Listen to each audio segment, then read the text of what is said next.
زما په ذهن کې دا حدیث کې راځي چې چا په نبی علیہ السلام درود اوې د باندې ما خدای پاک 10 برکتونه نازل کی، دنه به خدای 10 ګناهونه ورجی، دله به الله 10 نیکۍ ولیکي.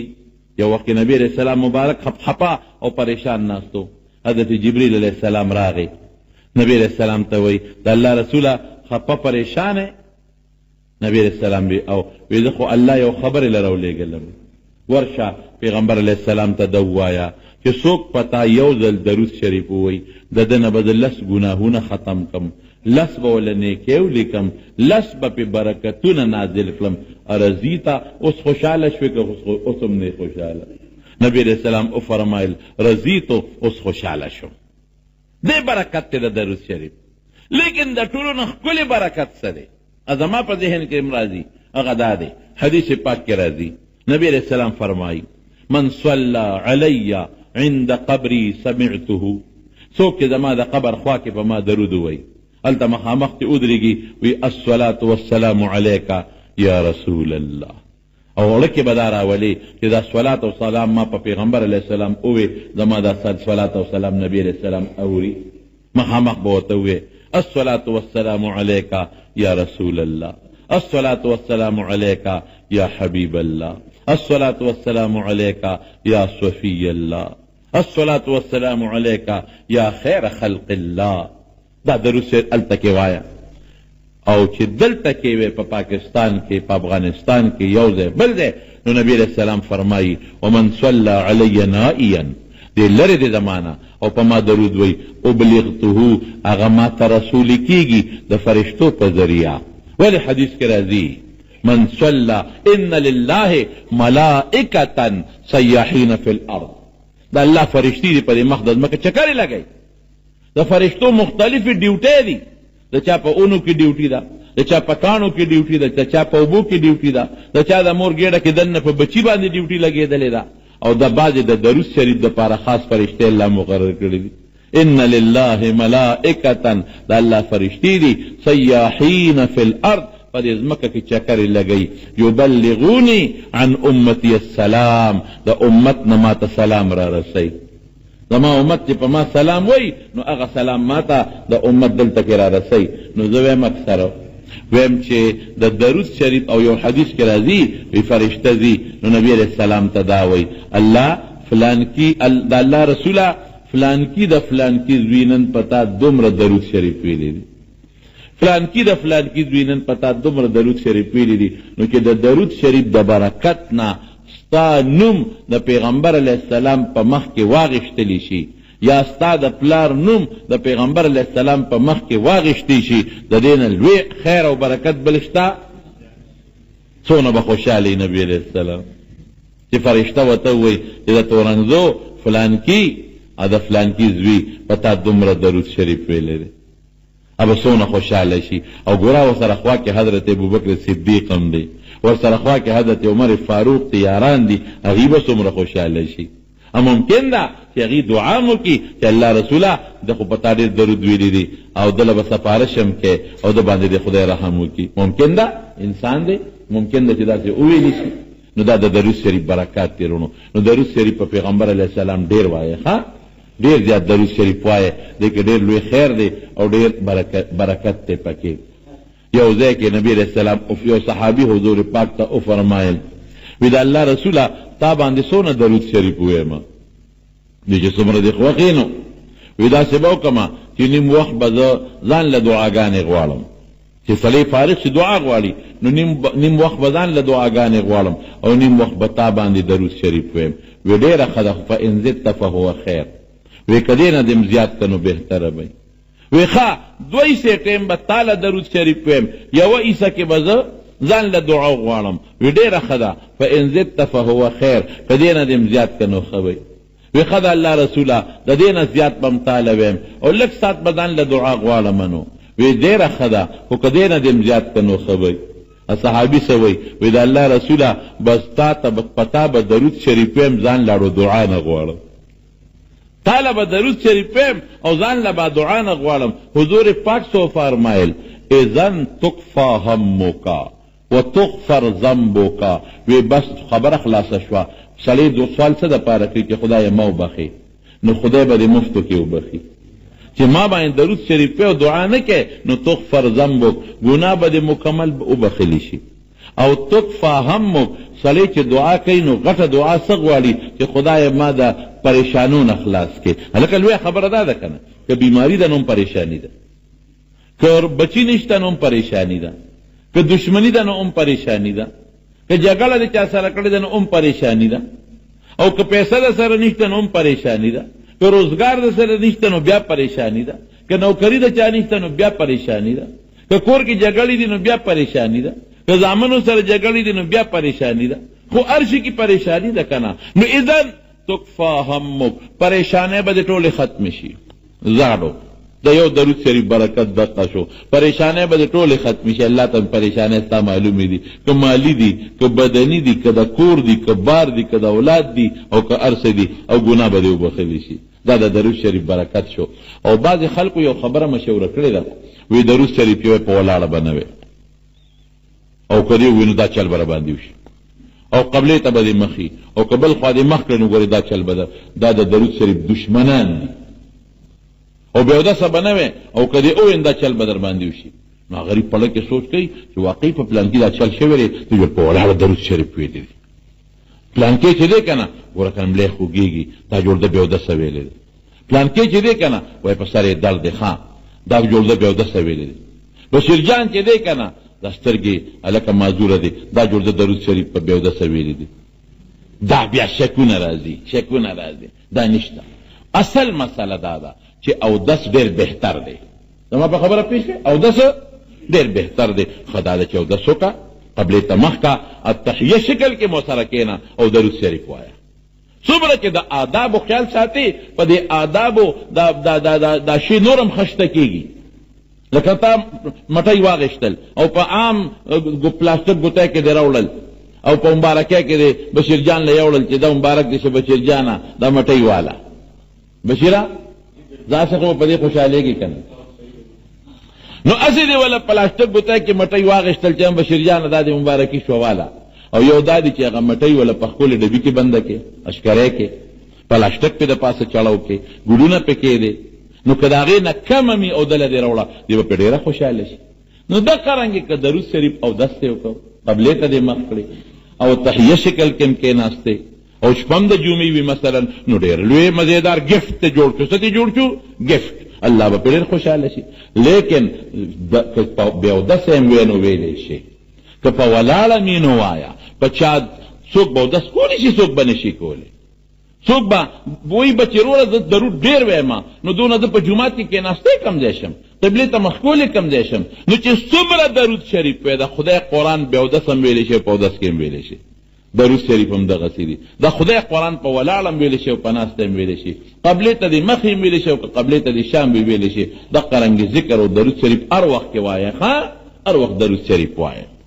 نو دا د پیغمبر علیه السلام د حضرت آدم علیه السلام لوی کمال الله په حضور پاک کې را جمع کړ. دا یو. دویم ته وی لکه آدم علیه السلام له خو الله دا کمال ورکړو چې جنت کې ژوند تېر کړی دی، هغه جنت کې اوسېدلی دی. نو پیغمبر علیه السلام لم الله دا حیثیت ورکړی دی. د معراج په شپه الله کم خوا رسولی دی؟ جنتونو ته. جنتونو ډېر مزېدار. نو ما تپوس وکړو لمن هیا، دا د چا دی دا بلډینګ؟ وی دا ستا د یو امتي دی. ما وی چې زما امتي څوک دی؟ وی عمر نوم دی، د عمر فاروق د پاره دا محل جوړ شوی دی.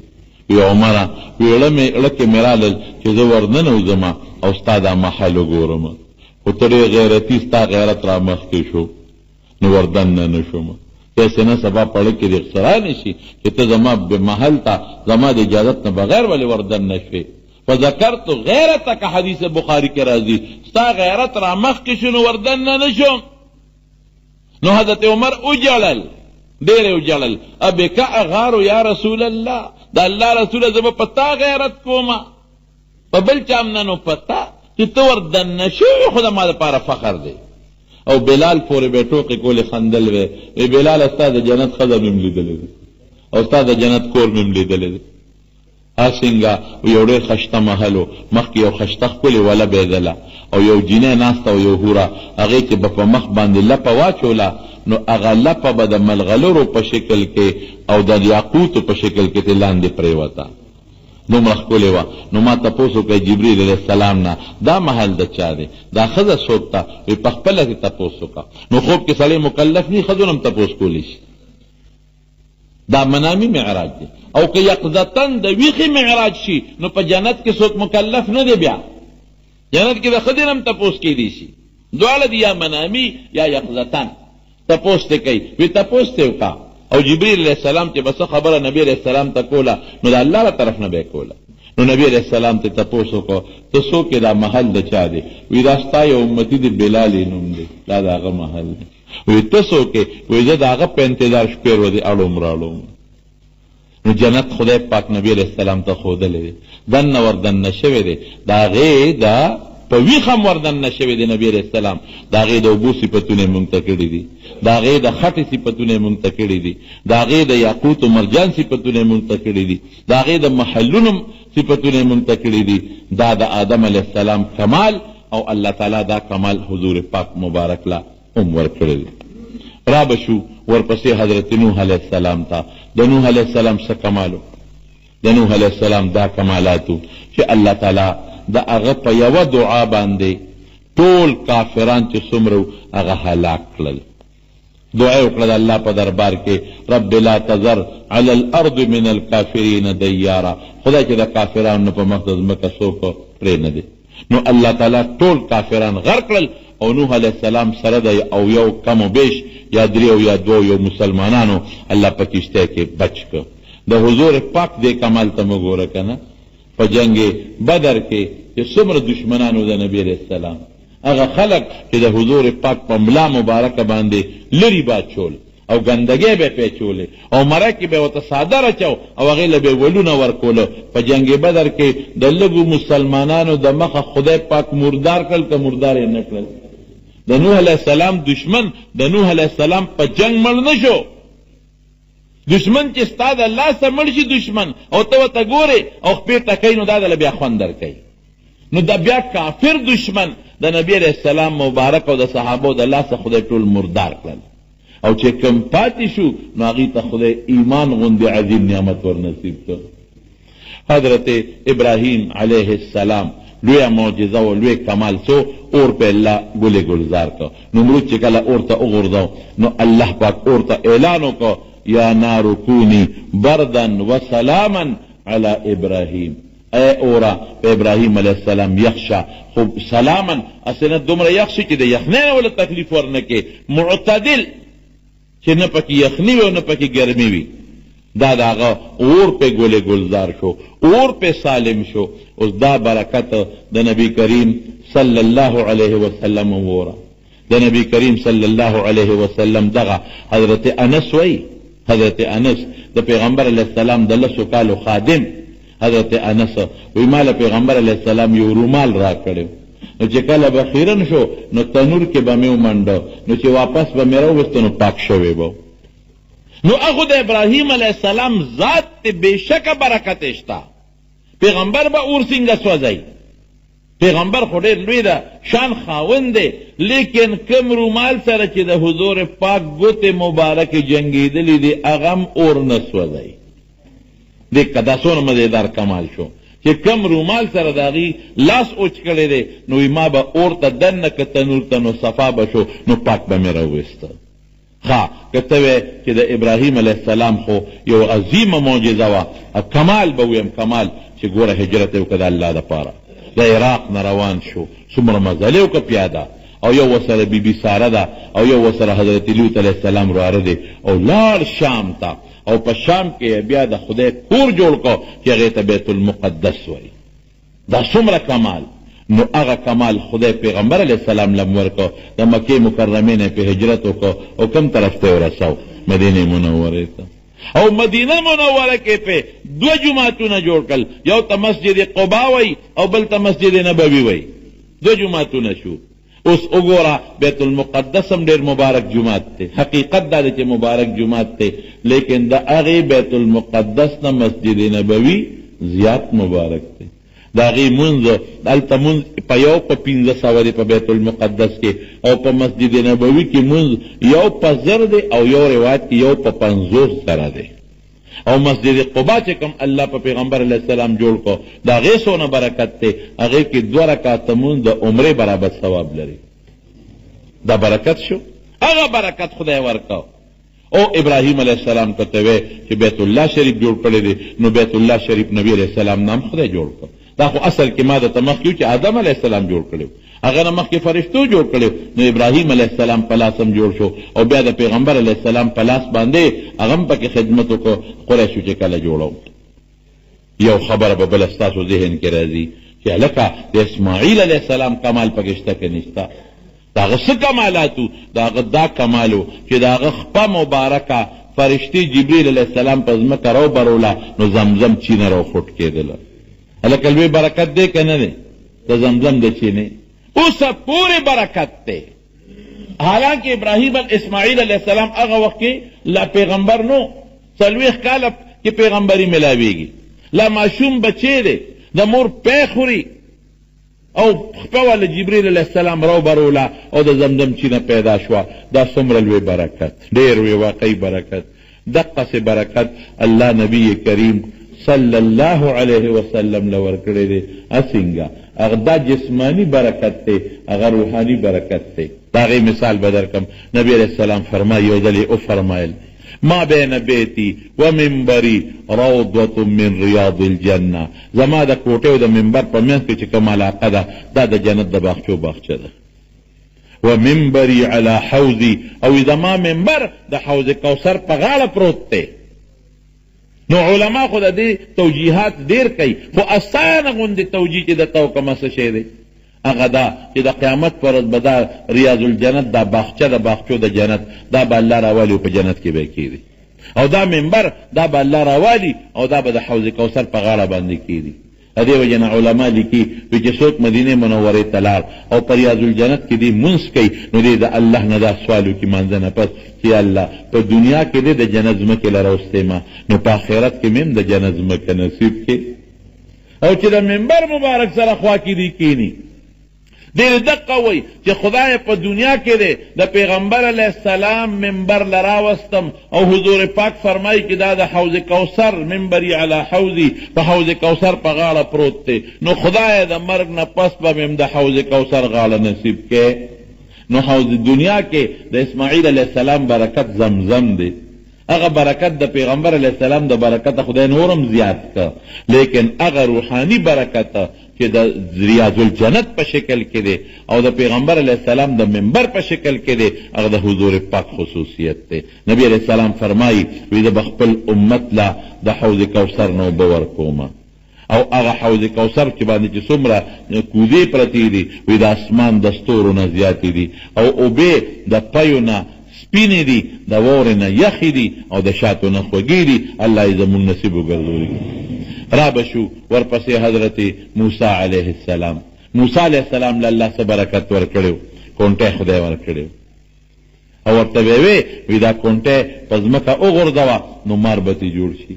چې کله فرعونیانو سره فرعون ته چې الله وی زما خو ډېر غټ دشمن دی فرعون، هغه سره به څه کوم، خو بلا ده بلا، سره به څه کومه. وی فکر مه کوه، یو 2 معجزې دله در کومه، یو دا کونټی ده، یو ید بیضا دا لاس دی. کونټی به دې څنګه چې بس دله ورشي او دې خوا دې خوا کوي، په ځمکه ورته غورځوه، او اجدها خامار به ته خدای جوړوي، ګوتې وروله بیا به کونټی کېږي.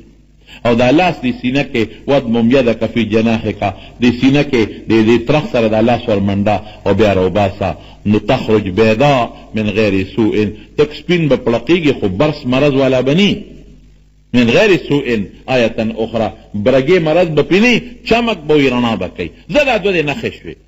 فرعون له ورغی، ورته مخامخ ودرېده او نیغ ورننوت. داسې هیبت الله ورکړی چې په لاره کې پولیس والا تپوس غدرې ونه کړی شو چې ته څوک یو چېرته ځې، بس نیغ ورننوت. فرعون ته تخته مخامخ ودرېده، غم حیران شو چې دا هلک څه کوي چې نیغ راغی، بغیر د پروټوکول نه او بغیر د پولیس نه نیغ پراننوت. ته څوک یې لکه و دلته څنګه رالې؟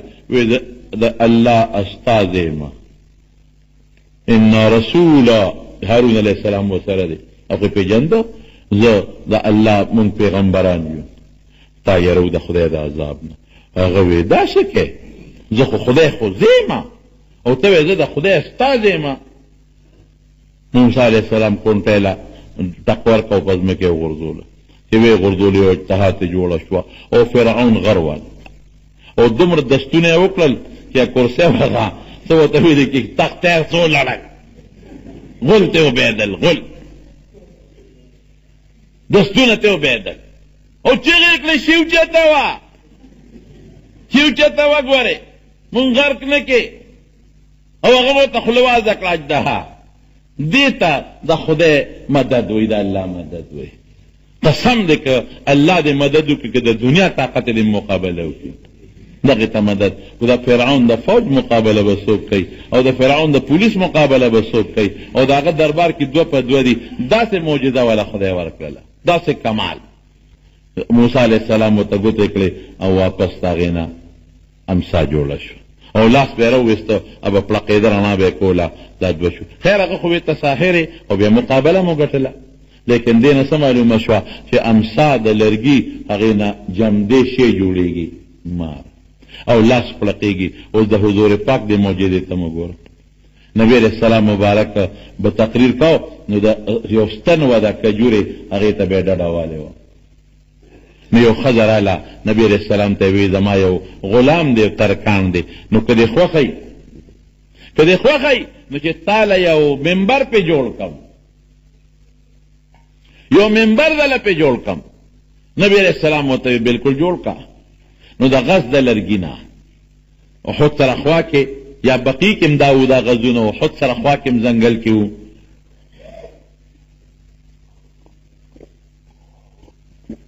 نو هغې کې د غز د لرګي نه وله منبر جوړ کړ. درې پوړۍ وې درې.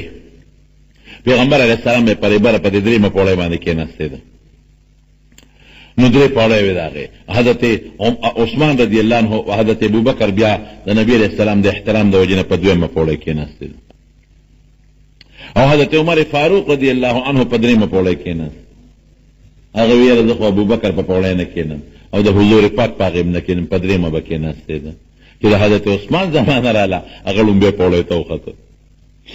یو سړی وایي خدای پاک د عثمان سره خو کي چې دې لومبۍ ته وخته یعنې که دې نور هم لاندې کېده وایي مونږ خطیبان به اوس په کویانو کې ناستو یو به د بل نه لاندې کېده بل نه لاندې کېده. هغه منبر یې نبي علیه السلام له جوړ کړ چې جوړ یې که د ستنې د خوا نه راغې د اول به حضور پاک دغسې ناستو خبرې به یې کولې ځکه صحابه کم وو یو څو کسان رو رو زیاتېدل نو بیا په ولاړه تقریر کاو.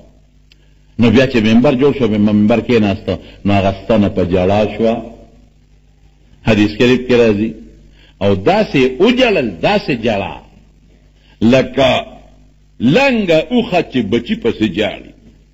یاره دا ما لیدلي دي تاسو ته پته نشته.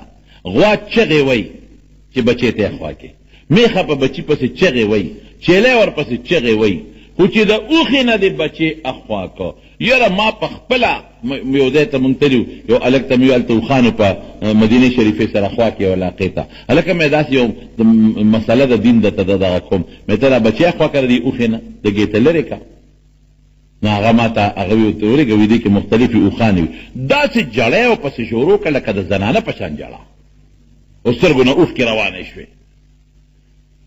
نو هغې ستنې داسې وجړل لکه لنګه اوښه چې بچي پسې جاړي. نو حضور پاک زر ورغې لاسې پرې راخ کړ او خصائص کبرا کې بیا سیوطي صاحب لیکلی دي چې نبي علیه السلام دې تپوس وکړ ورته یې وی ما پسې دې وجړل وي او وی وایه څه غواړې. دوه خبرې دي. اوس یا د الله نه سوال کوم چې الله دې دلته زرغونه کړي او میوه ونیسي او خلک دې میوې خوري. زرغونتیا ده ستنې خو جون شو که نه او که دې دا خوښوي چې د الله نه سوال وکړم نو الله به د جنت ته بوځي نو په جنت کې به د جنتیان میوې خوري.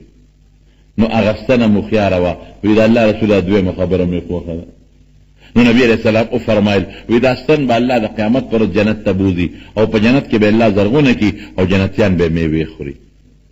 ګوره که د موسی علیه السلام کمال معجزه هغه عظیمه ده. ګورې ما درته مخکې وې چې موږ به د نورو پیغمبرانو سپکاوي نه کوو د خدای انبیا دي هم عظیمه معجزه وه د فرعون نه په لویه مقابله ګټلې ده، خو هغه هم کاڼي نه مار جوړ شو، دغه نه لرګي نه مار جوړ شو.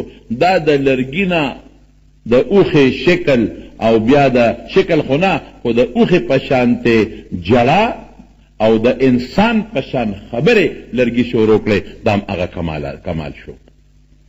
او د لاس دغه برېښنا یو صحابي دی طفیل ابن عمرو دوسی رضی الله عنه، نبی علیہ السلام ته وی زه خپل قوم ته او خپل قوم ته تبلیغ وکړه. وی د الله رسول زما قوم خو یمن دی، هغوی خو دلیل غواړي.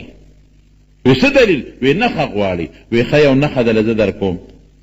وی څه نښه ده؟ وی که هغوی دنه نښه غوښته نو پرې تندي باندې لاس راکاږه، نو تندي نه به دې رڼا خېږي، او چې کله بیا ختمه نو دوباره پې لاس راکاږه، رڼا به بندېږي. طفیل ابن عمرو دوسی رضی الله تعالی عنه لال قوم ته نصیحت شروع کو. قوم ورته وی نښه دې څه ده؟ په تندي لاس راخ کو، داسې رڼا ته تله چې ټوله دنیا روښانه کړه، هغه مخامه ځمکه روښانه کړه، او بیا به پې لاس راخ کو، رڼا به ختمه شوه. نو هغه برکت چې د موسی علیه السلام په لاس کې واقعي لوی برکت دی، هغه د نبی علیه السلام د معجزې په توګه رب العالمین حضرت طفیل ابن عمرو دوسی رضی الله عنه لام ورکړی دی. دا کمالات. د حضرت عیسی علیه السلام متعلق یو خبره کوم. عیسی علیه السلام چې دی نو هغه له خدای څخه معجزه ورکړې وه. ها د هغه به مړي باندې به چف نارې کړې او جمدې به شو مړي ته. قرآن شریف کې الله فرمایي ویحیی الموتی باذن الله، یا احیی الموتی باذن الله، مړي ته به قم باذن الله، د خدای په حکم پاسه نو پابسید. یو بیبي وراله ام محجن، یو بیبي راله ام محجن رضی الله تعالی عنها، زوی مړ شوی، یو زوی و. نو پیغمبر علیه السلام ته راله او ډېره زیاته خفه وه. وی د الله رسوله زما دغه یو زوی دی نیازبین او مړ دی، مهرباني وکړه خدای ته سوال وکړه چې الله واپس جمدېږي. نیک بخت دا څه وی؟ الله کولی شي واپس جمدې کولی، خو ته به مرې او موږ به نصیحت یې ورته وکړه. هغه همغسې جاړي او ډېره زیاته فریادي ده. نه ماله به د الله نه سوال کې چې زما دا زوی خدای جمدي کې. ولې عیسی علیه السلام به د خدای نه سوال نه کو، څه دلیلونه یې مو ته شروع کړل. قرآن کې نه دي څه. وی زوی د کوم ځای دی؟ وی کور کټ کې پروت دی، لا مې نه دی ښخ کړی. وی زه چې ځو چې څنګه لاړ پیغمبر علیه السلام یې د زوی کټ ته ودرېد او مقه الفاظ یې ورته ووی قم باذن الله. زوی یې په خپله د ځان نه څادر لرې که او کېناست په کټ کې او راپاڅېد. دا معجزه شوه د حضور پاک. او ګوره عیسی علیه السلام به د الله په حکم مړي جمدي کړل، بیا به واپس مړه شو. او دا هلک د دې ام محجن دا زوی دی چې واپس جمدی شو، خدای وله ډېر لوی عمر ورکړ. د حضرت ابوبکر زمانه کې مو رضی الله عنه، د حضرت عمر رضی الله عنه زمانه کې مو، د حضرت عثمان رضی الله عنه زمانه کې بیا په یو جهاد کې شهید شو. دا کمال. زه به تاسو ته خلاصه د خبرې د ویم چې د ټولو پیغمبرانو حسن یوسف حضرت عائشہ صدیقہ رضی اللہ تعالی عنہ فرمائی وی د مصر خزو یوسف علیہ السلام اولید لاسونه پرې کړل. وی که زما محبوب یې لیدلی وی سرونه به پرې کړي. او صحابو دغسې کړي دي که نه. حسن یوسف دم عیسی یو صحابي دی که ډېر زیات واقعات دي، خو ما درته اختصار وکړم. یو صحابي دا پنډی ماته شوی و، یو کافر یې وجلی و او بیا یو پنډی ماته شوی وه او ځان یې دا خپه تړلی وه په پټکي باندې او پیغمبر علیه السلام له راغی او لاس یې پرې راخ کړ، چوف یې پرې وکړ. او صحابي وی قسم دی که د هغې نه پس مې پوټۍ غوندې درد محسوس کړي. او حضرت علی صاحب د خیبر په جنگ کې نبی علیہ السلام تپوس وکړ این علی ابن ابي طالب؟ وی علی څه شو؟ وی صاحب به رمد سترګې خوږ دي. وی راوی بلې چې راوی غوښته نبی علیہ السلام وله په سترګو دم ور واچو. علي صاحب وی داسې خدای سترګې جوړه کړه چې اړو بیماري پې نه وه. د دې ډېر زیات مثالونه دي. او ید بیضا داری آنچه خوبه همه دارن تو تنها داری. هغه ټولو کمالات چې راغونډ کې هغه تا کې یوازې موجود دي. دا د حضور پاک کمالات. او یارونو بالخصوص برته د ویما چې اونه جمع کول او خبرې کول او اوخانو سره خبرې کول او برکت پیدا کېدل په خوراکونو کې او په اوبو کې برکت پیدا کېدل دا ځان له کمالات دي. خو نبی علیہ السلام چې کوم مړه وړونه د الله په حکم جمدي کړي دي دا ځان له کمال دی. یو صحابي پیغمبر علیه السلام ته قصه کوي، وی مونږ به څه چل کوو، مونږ به کاڼو ته سجدې لګولې، نو چې ښکلې کاڼې به م ولیدو هغه بل به مو غورځاو، بیا به مغې ته سجدې جیب کې به م ګرځاو، نو چې د هغې نه به م خشته کاڼې ولیدو نو هغه زور به مو غورځاو، او چې کاڼې به نو بیا به مو د خټې نه یو غونډ جوړ کړو نو هغې ته به م سجدې کولې. دا وی زمونږ ژوند و. نو وی ځان له ما یو بوت جوړ کړی و، وی صحرا ته تلم ښکار له، نو یو بوت مې یو ځای کې کېښود چې دورېږه دا خدای دې خوا کېدم ما ښکار کو، وی چې بوت ته رالم وی لوند و لوند، وی خوا کې دریاب و سیلاب و سیند و، وی ما وی چې زما دا خدای جوړ الوتې دی او په دې دریاب کې لمبلې دي، دې جوړ په دریاب کې غوپه شوی دی او لمبلې دي، ګرمي جوړ شوې ده. نو وی چې بیا مازدیګر مې بیا وکته، بیا مې ښکار وکړو رالم او مې کته، وی بیا لوند و، وی ما وی چې سړی جوړ بیا ګرمي شوې ده او بیا ورالوتی دی او دریاب کې یو څو غوپې والې دي، وی چې سار مې ښکار کړو بیا مې وکتل بیا لوند و، مې چې دی د شپې به تلي نو بیا به الوتي نو لمبلې به وي نو یو ورځ مې دا چل وکړو، وی ما چې به ښکار وکړو نو د ښکاره د هغه سرونه او خپې به مې یو طرف ته وغورځولې، نو دا سپي به راتلل او ګیدړان به راتلل او لومبړې به راتلې ابې خوړلې. نو ما یو ځای کې ښکار کو، وی مې چې ورېږه د دې بوت نه زه پټ چېرته کښېنم او پټې سارم چې دا دې کوم وخت کې اوچتېږي او الوځي په دریاب کې لاندې، وی چې پټ کېناستم داسې مخامخه، وی دې کې یو ګیدړ راغی او یې خپې اوچته کړه او زما د بوت په دا سر یې متیازې وکړې